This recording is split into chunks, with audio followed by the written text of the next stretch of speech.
ನಮಸ್ಕಾರ ಎಲ್ರಿಗೂ. ನಾನು ನಿಮ್ಮ ಅರ್ಚನಾ ನಿಖಿಲ್. ಸೊ ನಾನು ನಿಮಗೆ ಇವತ್ತು ಏನು ಹೇಳಕ್ಕೆ ಬಂದಿದ್ದೀನಿ ಅಂತಂದರೆ, ಇವತ್ತು ನಮ್ಮ ತಂದೆ ಬರ್ತ್ಡೇ. ಅವರಿಗೆ ಬರ್ತ್ಡೇಸ್ ಅಂತಂದರೆ ತುಂಬಾ ಇಷ್ಟ, ಸೆಲೆಬ್ರೇಟ್ ಮಾಡ್ಕೊಳ್ಳೋದು, ಕೇಕ್ ಕಟ್ ಮಾಡೋದು ಅದೆಲ್ಲ. ಬಟ್ ಆದರೆ ಅವರು ನಮ್ಮ ಜೊತೆ ಇಲ್ಲ, 2 years ಆಯಿತು ತೀರೋಗಿ. ಅವರಿಗೆ ಒಂದ್ಸತಿ ನಾವು ಕೇಕ್ ಕಟ್ ಮಾಡಿಸಿರಲಿಲ್ಲ. ಸೊ ಹಂಗಾಗಿ ಮನೇಲಿ ಕೇಳಿದ್ರು ಯಾಕೆ ಕಟ್ ಮಾಡಿಸ್ಲಿಲ್ಲ ಅಂತ. ನಾವು ಸ್ವಲ್ಪ ಬ್ಯುಸಿ ಅಲ್ಲಿ ಮರ್ತೋಗಿದ್ದೋ. ಸೊ ನಾವು ಇವಾಗ ಮಾಡಿಸ್ಬೇಕು ಅಂದ್ಕೊಂಡ್ರು, ಅವ್ರು ನಮ್ಮ ಜೊತೆ ಇಲ್ಲ. ಅದಕ್ಕೆ ನಾನು ಇವಾಗ ನಿಮ್ಗೆ ಏನು ಹೇಳಕ್ಕೆ ಬಂದಿದ್ದೀನಿ ಅಂತಂದರೆ, ಸುಮಾರು ಜನ ತಂದೆ ತಾಯಿ ಜೊತೆ ಮಾತುಬಿಟ್ಟಿರ್ತೀರ, ಇಲ್ಲ ಜಗಳ ಮಾಡಿರ್ತೀರ, ಏನೋ ಒಂದು ಕಾರಣದಿಂದ ಆಗಿರುತ್ತೆ. ಸೊ ಅದನ್ನೆಲ್ಲ ಪಕ್ಕಕ್ಕಿಟ್ಟು ಅವ್ರು ಇರೋಷ್ಟು ದಿನ ಚೆನ್ನಾಗಿ ನೋಡ್ಕೊಳ್ಳಿ, ಚೆನ್ನಾಗಿ ಮಾತಾಡಿಸಿ. ಮತ್ತೆ ಅವ್ರು ಯಾವತ್ತೂ ಸಿಗಲ್ಲ. ಇವಾಗ ನಾವು ಬರ್ತಾ ಇರೋ ಸಫರ್ನ ಬೇರೆಯವ್ರಿಗೆ ಕೊಡೋಕ್ಕೆ ಹೋಗಬೇಡ್ರಿ.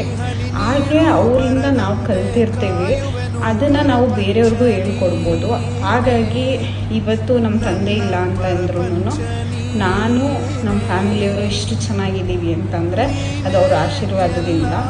ಸೊ ಯಾರ ಅಪ್ಪ ಅಮ್ಮನೂ ಮಾತಾಡ್ಸೋದು ಬಿಡಬೇಡಿ, ಅಥವಾ ಜಗಳ ಮಾಡಬೇಡಿ, ಅಥವಾ ಅವ್ರಿಗೆ ನೋವಾಗಂಗೆ ನಡ್ಕೊಬೇಡಿ. ಎಲ್ಲರೂ ಒಳ್ಳೇದು ಮಾಡಿ. Thank you so much.